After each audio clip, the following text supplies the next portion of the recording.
Hello friends, welcome back to my YouTube channel Shikshan digital studio. मध्यकालीन भारतीय इतिहास के अंतर्गत हम मुगल वंश को पढ़ रहे हैं। अपने पिछले वीडियो में हमने मुगल वंश के दूसरे शासक हुमायूं के विषय में चर्चा की थी। साथ ही ये देखा था कि किस तरह से उसने भारत में दूसरी बार मुगल वंश की स्थापना करी।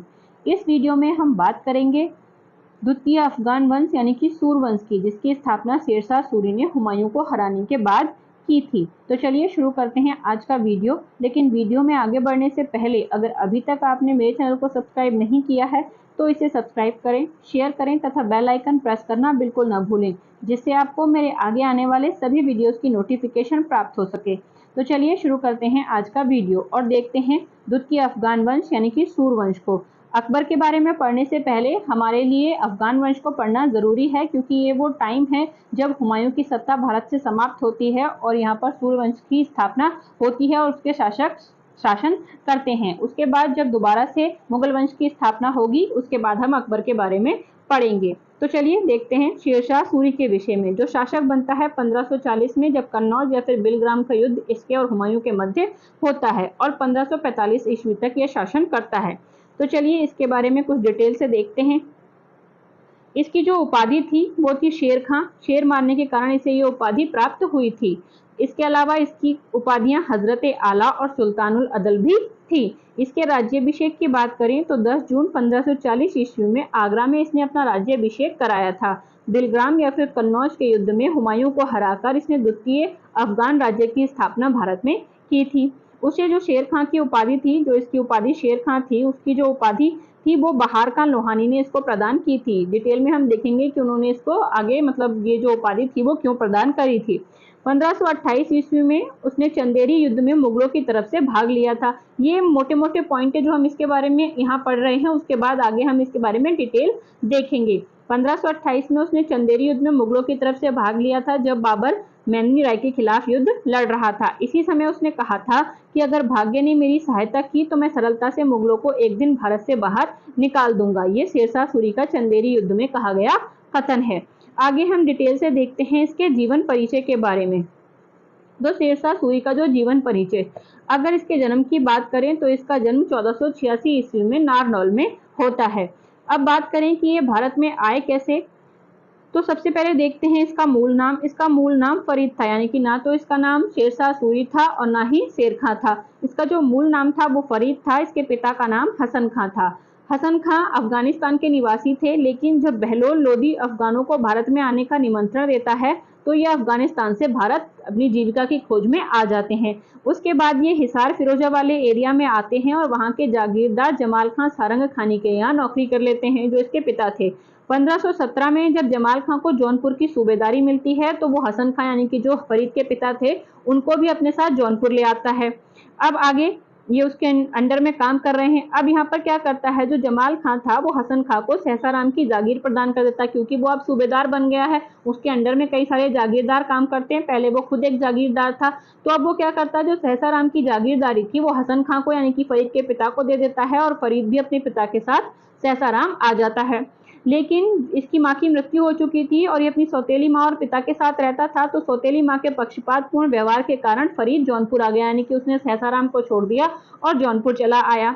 जौनपुर में उसने शिक्षा दीक्षा ग्रहण की और अपनी प्रतिभा से जमाल खां, जो कि इसके जो सूबेदार था जिसने इसके पिता को जागीरदार बनाया था, उसका विश्वास पात्र बन जाता है जौनपुर आकर। यहाँ पे पिता पुत्र के मध्य समझौता होता है, यानी कि जो जमाल खां थे वो दोनों के मध्य समझौता करा देते हैं और वापस से ये पिता के साथ सहसाराम चला आता है। सहसाराम की जो इसके पिता की जागीर थी उसका काम देखता है। यहाँ पर किसानों के हित के कई सारे कार्य करता है, जैसे भूमि की माप कराकर लगान वसूली का कार्य करता है, पट्टा और काबूलियत व्यवस्था की शुरुआत करता है और निश्चित समय पर लगान अदायगी करने की प्रथा भी शुरू करता है। अब ये सारे जब ये काम कर रहा था तो ये काफी लोकप्रिय हो रहा था लोगों के बीच में, जो कि इसकी सौतेली माँ को पसंद नहीं आ रहा था। इसलिए उसने इसके पिता को कान भरना शुरू कर दिया। बाद में सौतेली माँ के कारण ही ये पुनः सहसाराम छोड़कर वापस आ गया। अब जब 1518 में इसने सहसाराम को छोड़ा तो ये आगरा चला गया। आगरा जाकर इसने दौलत खां जो थे वहां के उसकी सेवा ग्रहण कर ली और वहां पे पिता की मृत्यु के पश्चात इब्राहिम लोदी से सहसाराम की जागीर प्राप्त कर ली। इस टाइम पे शासक कौन बन गया है, इब्राहिम लोदी बन गया है। इब्राहिम लोदी के टाइम पे जब इसके पिता की मृत्यु हो जाती है तो ये इब्राहिम लोदी से सहसाराम की जागीर जो पहले इसके पिता के पास थी उसको प्राप्त कर लेता है।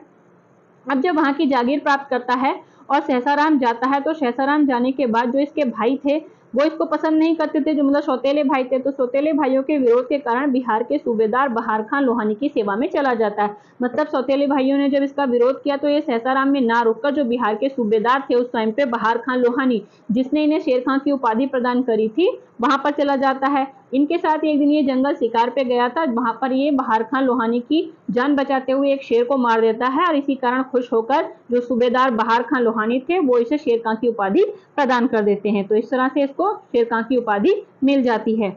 उसने फरीद को अपने पुत्र जलालुद्दीन का संरक्षक या फिर शिक्षक नियुक्त कर दिया। उसके बाद खुश होकर उन्होंने अपना जो पुत्र था जलालुद्दीन उसका संरक्षक इसको बना दिया। इसी दौरान 1526 में पानीपत का प्रथम युद्ध होता है और भारत में लोधी वंश का अंत हो जाता है और मुगल सत्ता की स्थापना होती है। जिस टाइम पे ये सारी चीजें घट रही थी उसी टाइम पे भारत में पानीपत का युद्ध शुरू होता है और जो लोधी वंश का अंतिम शासक इब्राहिम लोधी था उसके और बाबर के मध्य युद्ध होता है और यहाँ पर जो लोधी वंश था उसका अंत हो जाता है और बाबर भारत में मुगल वंश की स्थापना कर देता है। अब मुगल वंश की जब स्थापना हो जाती है तो जो बहार खां था, यानी कि अभी क्या था, वो सिर्फ सूबेदार था, तो सूबेदार बहार खां ने क्या किया, मोहम्मद शाह की उपाधि धारण करी और अपने आप को स्वतंत्र घोषित कर दिया। विरोधियों के षड्यंत्र के कारण मोहम्मद शाह ने शेर खां को निष्कासित कर दिया। अब जो बहार खां था मोहम्मद शाह बन चुका था, तो बाद में जब शेरशाह के ये जो फरीद था उसके जो विरोधी थे उन्होंने इसके खिलाफ कान भरने शुरू कर दिए, षड्यंत्र वगैरह किए, तो जो मोहम्मद शाह था उसने शेर खां को अपने वहां से निष्कासित कर दिया। उसके बाद वो जौनपुर चला आया और जौनपुर के जो सूबेदार थे जुनैद बारलास, उनकी सहायता से मुगल सेवा में हाजिर हो गए, यानी कि अब सीधे मुगलों की सेवा में आ गया, क्योंकि लोधी वंश वहां से समाप्त हो चुका है तो अब ये मुगलों की सेवा में आ गया। यहाँ उसने मुगलों की तरफ से चंदेरी युद्ध में भाग लिया था और यहीं पर उसने वो कथन बोला था कि अगर कभी भाग्य ने मेरा साथ दिया तो मैं मुगलों को भारत से बाहर निकाल दूंगा। आगे ये बाद में जब मुगलों से भी इसकी चंदेरी युद्ध के बाद नहीं बनती है, इसे लगता है कि यहाँ पर उसकी जो ख्वाहिश है वो पूरी नहीं हो सकती, तो ये पुनः मोहम्मद शाह की सेवा में चला जाता और तब तक इसके और मोहम्मद शाह के मध्य जो विवाद थे वो भी सुलझ जाते हैं। फिर 1528 ईस्वी में मोहम्मद खां यानी कि जो बहार खां था उसकी मृत्यु हो जाती है और उसकी जो पत्नी थी दूदू बीबी, उनने क्या किया, अपने पुत्र जलाल खां जिसका इसको पहले भी संरक्षक बनाया गया था उसका संरक्षक उसने इसको नियुक्त कर दिया। 1529 ईस्वी में इब्राहिम लोदी का जो भाई था मोहम्मद लोदी वो बिहार चला जाता है। अब ये सारी घटनाएं बिहार में हो रही हैं कि वहां उसकी मृत्यु हो गई है और जो उसकी पत्नी है वो अपने जलाल जो पुत्र था उसका जलाल खां उसका इसको संरक्षक बना दे रही है। इधर क्योंकि भारत में मुगल वंश की स्थापना हो चुकी है, जो बचे हुए अफगान हैं वो दोबारा से बाबर को हराकर और वापस लोदी वंश की स्थापना करना चाहते हैं, तो उन्हीं में जो इब्राहिम लोदी का भाई था मोहम्मद लोदी वो बिहार पहुंचता है और अफगानों ने उसे अपना नेता स्वीकार कर लिया और इस समय बाबर के विरुद्ध वो संघर्ष करने के लिए तैयार हैं 1529 ईस्वी में। इसी के बाद 1529 में घाघरा का युद्ध होता है जो बाबर और अफगानों के मध्य होता है। तो 1529 में घाघरा के युद्ध में अफगान फिर से पराजित हो जाते हैं और महमूद लोदी वहां से भाग जाता है और शेर खां बाबर की अधीनता स्वीकार कर लेता है। बाबर की अधीनता क्या, क्योंकि उसका संरक्षक है जो उसका पुत्र है जलाल खां, उसकी संरक्षकता कर रहा है, तो यहीं पर वो बाबर की अधीनता स्वीकार कर लेता है। और उसके बाद में क्या होता है, बाबर जलाल खां को दक्षिण बिहार का शासक मान लेता है जिसका ये संरक्षक था और शेर खां को उसका संरक्षक मान लेता है, यानी कि यहाँ पे संधि हो जाती है, समझौता हो जाता है। दूदू बीबी जो उसकी माँ थी जलाल खां की, जब उसकी मृत्यु हो जाती है तो यहीं के बाद सारी शक्तियां शेर खां के पास ही आ जाती हैं, क्योंकि जो उसका बेटा था जलाल खां वो अभी बहुत छोटा था, संरक्षक यही था और सारे राजकाज के कार्य यही देखता था। तो सारी शक्ति जब इसके पास आ गई है तो जो उस टाइम पे लोहानी सरदार थे, क्योंकि वो लोहानी शासक था, तो लोहानी जो सरदार थे उससे ईर्ष्या करने लग जाते हैं और वो नुसरत शाह जो उस समय बंगाल का शासक था उससे सहायता मांगते हैं। बाद में नुसरत शाह और इसके मध्य युद्ध होता है और 1529 ईस्वी में बंगाल के शासक नुसरत शाह को यह पराजित कर देता है। बाद में जो लोहानी सरदार थे वो जलाल खां को लेकर ही चले जाते हैं, यानी कि उसको ही इसके संरक्षण में नहीं छोड़ते और वो वहां से लेकर चले जाते हैं और उसके बाद शेरशाह दक्षिणी बिहार का वास्तविक संस्थापक बन जाता है, यानी कि पूरी तरह से राजकाज और सारी शक्तियां खुद इसके हाथ में आ जाती हैं, वास्तविक संस्थापक बनता है और यहीं पर यह अपनी दूसरी उपाधि जो हजरत आला की उपाधि थी उसको धारण करता है। 1530 में बाद में ये अपनी धीरे धीरे शक्तियां जब बढ़ाता है तो 1530 ईस्वी में वो चुनार का घेरा करता है और यहीं से उसके मुगल वंश यानी कि हुमायूं के साथ संघर्ष प्रारंभ हो जाते हैं। हुमायूं से संघर्ष की अगर बात करें तो हुमायूं से जो इसका संघर्ष होता है वो जब ये चुनार का घेरा करता है और हुमायूं भी इससे मुकाबला करने के लिए आता है। तो 26 जून 1539 ईस्वी में चौसा का युद्ध होता है, जिसमें हुमायूं पराजित होता है इससे। उसके बाद 17 मई 1540 ईस्वी में कन्नौज बिलग्राम का युद्ध होता है। इन सबको डिटेल में हम हुमायूं वाले चैप्टर में पढ़ चुके हैं। 17 मई 1540 को जब कन्नौज या फिर बिलग्राम का युद्ध होता है, उसमें शेरशाह विजयी होता है और भारत में द्वितीय अफगान राज्य की स्थापना कर देता है, और यहीं पर मुगल वंश का था वो पहली बार अंत यहाँ पर हो जाता है। उसके बाद हुमायूं दोबारा उसकी स्थापना करता है। उस समय पंजाब पर उस समय कामरान का अधिकार था, आपको पता है हुमायूं हार जाता है, लेकिन जो पंजाब वाला इलाका था, पंजाब मुल्तान वाला, उसमें जो हुमायूं का भाई था कामरान, उसका इलाका था। तो वहां से अपने साम्राज्य की सुरक्षा करने के लिए ये पश्चिमोत्तर सीमा की रक्षा के लिए रोहतास करके विशाल दुर्ग का निर्माण भी कराता है। इसके समय पर कुछ बंगाल में विद्रोह हुए, तो उसके समय पर बंगाल में जो विद्रोह हुआ वो 1541 ईस्वी में होता है खिज्र खां के द्वारा। शेरशाह ने बाद में जो विद्रोह हो रहे थे उनको रोकने के लिए बंगाल में सिखधारों की देखभाल करने के लिए एक असैनिक अधिकारी अमीरान बांग्ला या फिर अमीर बंगाल नियुक्त किया था। इसने बाद में बंगाल की जो प्रशासन व्यवस्था थी वो अच्छे से देखने के लिए बंगाल को 14 जिलों यानी कि सरकारों में बांट दिया था। आगे देखते हैं इसके प्रमुख विजय अभियान कि शासक बनने के पश्चात ये कौन कौन से विजय अभियान करता है। तो इसके विजय अभियानों की अगर बात करें तो सबसे पहले ये करता है मालवा को विजय, जो कि करता है 1542 ईस्वी में। उसके बाद रायसीन की विजय करता है 1543 में, फिर सिंध और मुल्तान को जीतता है 1543 में, फिर मारवाड़ विजय करता है, और मारवाड़ विजय जब करता है तो वहां का शासक उस समय मालदेव होता है। और इसी अभियान के दौरान मतलब ये राजपूतों की बहादुरी देखकर बहुत ज्यादा प्रसन्न होता है, और यहीं पर जो मारवाड़ अभियान था, मारवाड़ अभियान के समय राजपूतों की वीरता से प्रभावित होकर उसने कहा था कि मैंने मुट्ठी भर बाजरे के लिए दिल्ली का साम्राज्य लगभग अपने हाथों से खो दिया था। यानी कि क्या होता है, जब ये मारवाड़ पर अभियान कर रहा होता है उसी समय दिल्ली में कुछ ऐसी परिस्थितियां बन जाती हैं कि वहां से सत्ता इसके हाथ से निकलने वाली होती है। तो इसीलिए कहता है कि मैंने मारवाड़ के चक्कर में मतलब एक मुट्ठी बाजरे छोटी सी चीज के लिए अपने बड़े साम्राज्य को खोने में चला था। ये सूरसा सूरी का ही कथन है। इसके बाद ये चित्तौड़ विजय करता है। चित्तौड़ विजय जब ये करता है तो वहां के जो शासक थे वो उदय सिंह होते हैं, जो कि इसके सामने आत्मसमर्पण कर देते हैं। उसके बाद कालिंजर विजय करता है। यह इसकी अंतिम विजय थी, अंतिम अभियान था, जो 22 मई 1545 ईस्वी में करता है। इस समय यहाँ का शासक कीरत सिंह था और यह शेरशाह का अंतिम अभियान था। अंतिम अभियान के बाद जो इसके आखिरी शब्द थे वो थे कि खुदा की दया है कि यह मेरी अंतिम इच्छा थी। क्या होता है, यहीं पे इसकी मृत्यु हो जाती है। कालिंजर अभियान के दौरान ये क्या था, जो तोपें वगैरह रखी थी वहां पर तोपों की जांच पड़ताल कर रहा था। उसी समय बारूद से भरे गोले के कारण आग लगने से ये घायल हो जाता है और 22 मई 1545 ईस्वी को उसकी मृत्यु हो जाती है। इस तरह से उसकी मृत्यु हो जाती है। अब बात करते हैं उसके प्रशासन की कि उसने अपना प्रशासन किस तरह से चलाया था। जो भी 5 साल का उसका शासनकाल रहा उसके अंदर, तो शेरशाह के प्रशासन की अगर बात करें तो इसका जो केंद्रीय प्रशासन था उसको इसने किस तरह से हैंडल किया हुआ था। तो इसने एक दीवारे वजारत था, इसके जो पद थे उसमें जो वजीर का काम करता था, दीवाने वजारत जो विभाग था। इसके अलावा दीवाने आरिस था जो कि सैन्य विभाग था, दीवाने रसालत था जो कि विदेश विभाग था। यही सारे वो आप देख चुके हो कि दिल्ली सल्तनत में भी लगभग इसी टाइप के जो विभाग थे वो मिलते थे। तो इस तरह से इसने भी अपने उसमें इसी तरह से प्रशासन चलाया था। इसके अलावा एक दीवाने इंशा था जो शाही सचिवालय था, दीवाने कजा था जो न्याय विभाग था, दीवाने बरीद था जो गुप्तचर विभाग था।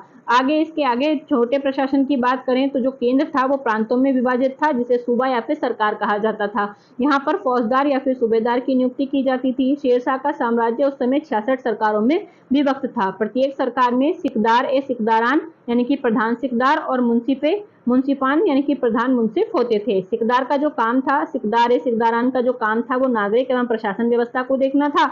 इसके अलावा मुंसिफान का जो कार्य था वो न्याय व्यवस्था को देखना था। आगे इसने जो पूरी सरकार जो प्रांत सरकारों में विभक्त थे, तो उन जो सरकारें थी उनको सरकारों को परगनों में विभक्त कर रखा था। परगने में एक मुंसिफ होता था, एक फौजदार जिसे खजांची भी कहते थे वो होता था, और 2 कारकुन नामक अधिकारी होते थे। जो सिकदार का काम था वो शांति व्यवस्था करना था, मुंसिफ का कार्य न्याय व्यवस्था को देखना था, फौजदार जो खजांची होते थे उनका जो कार्य था वो धन को देखना होता था, और जो कारकुन थे वो हिसाब किताब का लेखा जोखा रखते थे।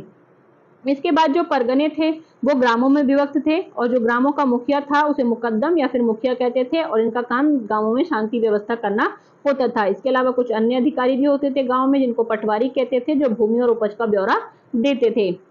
आगे बात करते हैं इसके सैनिक और न्याय प्रशासन की। तो सैनिक और जो न्याय प्रशासन या न्याय व्यवस्था थी, उसमें जो न्याय व्यवस्था या सैन्य व्यवस्था थी वो अलाउद्दीन खिलजी की सैन्य व्यवस्था से प्रभावित थी। घोड़े दागने और हुलिया करने, हुलिया प्रथा जो अलाउद्दीन ने शुरू करी थी वो भी इसके टाइम पे थी। सैनिकों को एक स्थान पर 2 वर्ष से अधिक समय तक रुकने की व्यवस्था नहीं थी, यानी कि स्थानांतरण व्यवस्था इसने कर रखी थी कि एक सैनिक 2 वर्ष से ज्यादा एक जगह पर नहीं रुकेगा। इसके अलावा जो वेतन था वो नगद तथा जागीर दोनों ही रूपों में दिया जाता था। गुप्तचर प्रणाली की बात करें तो गुप्तचर प्रणाली काफी संगठित थी, पुलिस व्यवस्था अलग से नहीं थी, यानी कि जो अधिकारी थे वही पुलिस का काम भी करते थे। काजी और मीर अदल न्याय का कार्य करते थे। प्रत्येक बुधवार को वह स्वयं न्याय करने के लिए बैठता था, यानी कि न्याय का दरबार अपना लगाता था। भू राजस्व प्रशासन की बात करें तो मुख्यतः रैयतवाड़ी प्रणाली इसके टाइम पे शुरू थी। सीधे किसानों से इसने संपर्क किया था। मुल्तान, मालवा, राजस्थान, पश्चिमी पंजाब में भू राजस्व आकलन की जो पद्धति थी वो बटाई पद्धति, यानी कि गला बख्शी या फिर कानकूद यानी नष्ट या मुक्ताई प्रथा लागू थी। अब जो 3 प्रकार की बटाई होती थी, यानी कि बटाई प्रथा जो लागू थी तो उसमें 3 प्रकार की बटाई होती थी। एक होती थी खेत बटाई, दूसरी होती थी लंक बटाई और तीसरी होती थी रास बटाई। इनको डिटेल से देखते हैं कि ये होती क्या थी। तो जो खेत बटाई होती थी, खेत बटाई में क्या होता था, जो खड़ी फसल है यानी कि खेत में जो पूरी खड़ी हुई फसल है उसी के समय पर सरकार का हिस्सा निर्धारित किया जाता था, यानी कि खेत में ही तय कर दिया जाता था कि कौन सा हिस्सा सरकार का होगा और कौन सा उस व्यक्ति का होगा। फसल काटने के बाद अनाज और भूसा अलग किए बिना ही राज्य का जो हिस्सा निर्धारित किया जाता था उसे लंक बटाई कहते थे, यानी कि जब खेत में ही बांट लिया तो वो खेत बटाई हो गई। जब काटने के बाद अनाज और भूसा अलग नहीं किया है, मतलब सीधे काट के ही जो ढेर लगा लिया गया है उसको लंक बटाई कहते थे। इसके बाद आती थी रास बटाई, जिसमें भूसा अलग करने के बाद जब पूरा प्योर अनाज निकल आता था उसको जब बांटा जाता था तो उसे रास बटाई कहते थे। तो इस तरह से तीनों टाइप की बटाइयां उसने चालू कर रखी थी। इसके बाद भूमि मापन के लिए उसने गजे सिकंदरी का प्रयोग किया था, जो कि सिकंदर के टाइम से चली आ रही थी, जो सिकंदर लोधी था उसके टाइम से चला आ रहा था। भूमि मापन बीघा में किया जाता था। मुल्तान, मालवा, राजस्थान तथा पश्चिमी बंगाल में भूमापन परिधि से ये बाहर थे, यानी कि यहाँ पर भूमि का मापन नहीं किया गया था। उपज के आधार पर भूमि का विभाजन किया गया था उसके टाइम पे। उसमें उत्तम जो अच्छी भूमि होती थी, उसके बाद जो उससे कम अच्छी होती थी उसे मध्यम, और जो खराब भूमि होती थी वो निम्न में उसे विभाजित किया गया था। इसके अलावा राजस्व इकट्ठा करने के लिए उसने फसलों की दरों की सूची तैयार करवाई थी। 1/3 लगान के रूप में लिया करता था, लेकिन मुल्तान से 1/4 भाग लिया जाता था। भू राजस्व नगद या फिर अनाज दोनों ही रूपों में लिया जाता था। पट्टा तथा काबूलियत प्रथा भी उसने शुरू की थी। पट्टा और काबूलियत प्रथा क्या थी? जमीन का मालिक यानी कि जिसकी जमीन होती थी वो जब किसी शर्त के द्वारा असल मालिक से प्राप्त अधिकार जमींदार को देता था, यानी कि जिसकी मालिक है वो कुछ शर्तों के द्वारा जो अपनी जमीन थी उसके सारे अधिकार किसी जमींदार को देता था तो उसे पट्टा कहते थे। पट्टे की शर्तों का स्वीकृत सूचक जो कागज जमीन मालिक की ओर से जमींदार को लिख कर दिया जाता था उसे कबूलियत कहते थे, यानी कि एक व्यक्ति दे रहा है कुछ शर्तों के साथ और दूसरी तरफ से उसको कबूल किया जा रहा है तो उसे कबूलियत कहते थे। तो यही पट्टा और कबूलियत प्रथा थी जो उसने शुरू की थी, यानी कि उसमें जितनी भी शर्तें वगैरह होती थी जो वो सब उसमें लिखा जाता था, जिसको जमींदार और किसान के मध्य एक टाइप से समझौता या फिर एग्रीमेंट किया जाता था। भू राजस्व की वसूली मुकद्दम के द्वारा की जाती थी। इसके अलावा इसने कुछ अन्य कर भी लगाए थे, जो एक था जरीबाना, जो कि सर्वेक्षण शुल्क था, यानी कि भूमि वगैरह का या किसी भी चीज का जो सर्वेक्षण किया जाता था उसका शुल्क लिया जाता था, जिसको जरीबाना कहते थे। इसके अलावा एक महसिलाना था, जो कि कर संग्रह, यानी कि जो इसके अधिकारी कर इकट्ठा करते थे उसके ऊपर भी इसने टैक्स लिया था, जो कि 5% था। आगे बात करते हैं इसकी मुद्रा व्यवस्था की। तो मुद्रा व्यवस्था की अगर बात करें तो मिश्रित धातु की मुद्राएं इसने बंद करवा दी थी। शुद्ध सोना, चांदी और तांबे की मुद्रा चलवाई। तोल एवं आकार उनका निश्चित किया। सोने का जो सिक्का था इसके टाइम पे उसे अशरफ कहते थे, चांदी का जो सिक्का था उसे रुपया कहते थे और तांबे का जो सिक्का था उसे दाम कहते थे। और जो दाम था उस टाइम पे जनता में सर्वाधिक प्रचलित था, यानी कि सबसे ज्यादा यही चलता था। दाम और जो रुपया था उसके अगर अनुपात की बात करें तो वो 1:64 था। चांदी का रुपया सर्वप्रथम शेरशाह ने ही जारी किया था, जिसका वजन 180 ग्रेन था। तांबे का दाम उसका वजन 380 ग्राम ग्रेन था और रुपए का 40वां भाग ये होता था। अन्य सिक्कों की अगर बात करें तो अधोला, पावला, दमड़ी और जीतल इसने अन्य सिक्के भी चलाए थे। सिक्के ढालने के लिए इसके राज्य में 23 टकसालें थी। आगे बात करते हैं इसके कुछ जनहित कार्यों की। जनहित कार्य जिसमें इसने सड़क और सराय का निर्माण कराया। तो पहले सड़क निर्माण की बात करते हैं। तो सोनार गांव से अटक तक, यानी कि आगरा, दिल्ली और लाहौर होती हुई एक सड़क इसने बनवाई थी, जिसको सड़के आजम कहा जाता था। आगे सड़के आजम की बात करें तो सड़के आजम ही आप देखते हैं अंग्रेजों के टाइम पे जब हम पढ़ेंगे तो सड़के आजम की जो गवर्नर जनरल लॉर्ड ऑकलैंड थे उन्होंने बाद में इसकी मरम्मत कराई थी और उसको जीटी रोड यानी कि ग्रैंड ट्रंक रोड नाम दिया था। इसके अलावा एक सड़क इसने आगरा से बुरहानपुर तक बनाई। एक सड़क इसने आगरा से जोधपुर तक बनाई जो चित्तौड़ होकर जाती थी। इसके अलावा एक सड़क लाहौर से मुल्तान तक जाती थी। आगे इसके सराय निर्माण की अगर बात करें तो प्रत्येक 4 मील पर इसने सराय का निर्माण कराया था। सराय की देखभाल करने के लिए सिकदार होता था, उसके अधीन सराय होती थी। हिंदू मुसलमानों के ठहरने की अलग अलग व्यवस्था की गई थी। हिंदुओं के लिए ब्राह्मणों की नियुक्ति की जाती थी। सराय डाक चौकियों के रूप में भी कार्य करती थी। सड़क और सराय साम्राज्य की धमनियां थी, ऐसा केआर कानून को कहते हैं। इसके अलावा बात करें अन्य महत्वपूर्ण तथ्यों की इसके बारे में तो मलिक मोहम्मद जायसी शेरशाह के समय के ही प्रसिद्ध कवि थे। अगर उनकी रचनाओं की बात करें तो पद्मावत, अखरावट और आखिरी कलाम इनकी रचना थी। दान विभाग का इसने गठन किया, साथ ही गरीबों को मुफ्त भोजन की व्यवस्था भी की गई थी। पाटलिपुत्र को पटना नाम शेरशाह सूरी ने ही दिया था। कन्नौज में शेरसुर नामक नगर भी बसाया था। आगे बात करते हैं कि जो मकबरा था उसके, तो बिहार के सहसाराम या फिर सासाराम, जहां पर इन्हें ज्यादातर अपना जीवन बिताया था, उसमें ही स्थित इनका मकबरा है, जो कि हिंदू मुस्लिम संस्कृति के समन्वय का एक अच्छा उदाहरण है। इसके अलावा मेहदवी आंदोलन उसके काल में ही हुआ था। अब बात करते हैं शेरशाह के उत्तराधिकारियों की। तो शेरशाह के उत्तराधिकारियों की अगर बात करें तो इनके 2 पुत्र थे, पहला था आदिल खां और दूसरा था जलाल खां। शेरशाह सूरी ने अपना उत्तराधिकारी आदिल खां को नियुक्त किया था, जो कि इसका बड़ा बेटा था, लेकिन सरदारों ने इसको अयोग्य घोषित कर दिया और उसके छोटे भाई को शासक बनाया, जो कि था जलाल खां। तो जलाल खां बाद में इस्लाम शाह की उपाधि धारण करके शासक बनता है, यानी कि सूरवंश का दूसरा शासक बनता है। इसके समय पर कुछ विद्रोह होते हैं, जैसे आजम हुमायूं नियाजी का विद्रोह होता है, सुजात खां का विद्रोह होता है, ख्वास खां का विद्रोह होता है और शेख अलाई का विद्रोह भी इसी के समय पे होता है, जो कि महदवियों का नेता था। नवंबर 1533 ईस्वी में इस्लाम शाह की भी मृत्यु हो जाती है। सूरवंश का ये अंतिम महान शासक था, यानी कुछ ज्यादा कार्य किए नहीं, लेकिन ये अंतिम इसको महान फिर भी गिना जाता है कि कुछ तो इसमें महानता थी ही। इसके बाद इस्लाम शाह का पुत्र फिरोज शाह शासक बनता है। अब इस्लाम शाह की मृत्यु हो गई, इस्लाम शासक का जो पुत्र था फिरोज खां वो शासक बनता है, लेकिन उसी समय मुवारिस खां, जो कि उसका मामा था, उसकी हत्या कर देता है और खुद शासक बन जाता है। तो जो मुवारिस खां था वो आदिल शाह की उपाधि धारण करके शासक बनता है और उसको अदाली या फिर मूर्ख के नाम से प्रसिद्ध था, मतलब कोई इसमें योग्यता नहीं थी, बिल्कुल अयोग्य शासक था। इसका जो वजीर था वो हेमू विक्रमादित्य था, संपूर्ण शक्ति उसी के पास रहती थी इसकी। उसके चचेरे भाई इब्राहिम खान ने विद्रोह करके दिल्ली और आगरा पर कब्जा कर लिया था। अब इसी के टाइम पे क्या हुआ, इसने तो अपने भांजे को मार के शासक बना, फिर इसका जो चचेरा भाई था इब्राहिम खान, उसने विद्रोह किया और दिल्ली और आगरा पर कब्जा कर लिया। इसके पश्चात सिकंदर शाह सूर, जो शेरशाह सूरी का भतीजा था, वो इब्राहिम खान के साथ युद्ध करके उसको पराजित करता है और दिल्ली और आगरा पर अधिकार कर लेता है। मतलब जो इसने अपने भांजे का कत्ल करके सत्ता हथियाई, उसके बाद जो इसका चचेरा भाई था इब्राहिम खान, उसने विद्रोह करके दिल्ली और आगरा पर कब्जा कर लिया। अब दिल्ली और आगरा पर कब्जा करने के लिए जो सिकंदर शाह सूर था, शेरशाह सूरी का भतीजा, वो सिकंदर शाह सूर की उपाधि धारण करके इस पे आक्रमण करने आता है, किस पे, इब्राहिम खान पे, और बाद में इब्राहिम खान से युद्ध करके वो दिल्ली और आगरा पर कब्जा कर लेता है। और इस तरह से बाद में क्या, छोटे छोटे एरियो में जो सूर साम्राज्य था उसका विभाजन हो जाता है और कुल मिला के 5 जगहों पर इसकी सत्ता चलने लगती है कि 5 जगहों से शासन कार्य चलता है। तो पहले जो पंजाब वाला एरिया था, पंजाब, दिल्ली और आगरा वाला, वो सिकंदर शाह सूर, जो शेरशाह सूरी का भतीजा था, उसके कंट्रोल में आ जाता है। दोआब और जो संभल वाला एरिया था वो इब्राहिम शाह के कंट्रोल में आ जाता है। चुनार से लेकर बिहार तक का जो एरिया था वो आदिल शाह के कंट्रोल में आ जाता है और बंगाल में मोहम्मद शाह का शासन था और साथ ही साथ मालवा में बाज बहादुर का शासन हो जाता है, यानी कि जो पूरा साम्राज्य था वो 5 खंडों में विभाजित हो जाता है।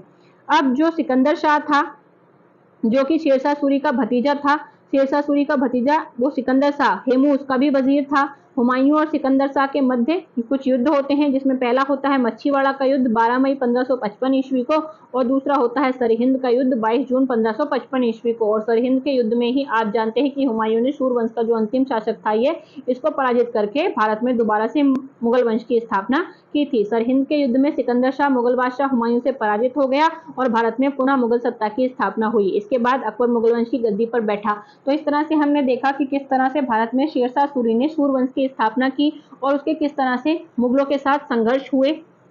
उसके बाद हमने देखा कि किस तरह से उसका साम्राज्य भी अलग अलग खंडों में अलग अलग शासकों के अधीन विभाजित हो गया, जो कि हुमायूं के लिए बहुत ज्यादा आसान हो गया कि वो वापस से इस वंश का अंत करके भारत में मुगल वंश की स्थापना कर सके। इस तरह से उसने भारत बाद में सिकंदर शाह के साथ जो सरहिंद का युद्ध था उसमें जब युद्ध करता है, उसके बाद सिकंदर शाह की यहाँ पर हार हो जाती है और जो हुमायूं था वो भारत में दोबारा से मुगल वंश की स्थापना कर देता है। इसके बाद हम देखेंगे कि किस तरह से अकबर मुगल गद्दी पर बैठता है और उसके बाद वो भारत में अपने साम्राज्य का विस्तार करता है। अगर आप इसी तरह से डिटेल में मेरे साथ इतिहास को पढ़ना चाहते हैं तो बने रहिए मेरे साथ। Thank you for watching.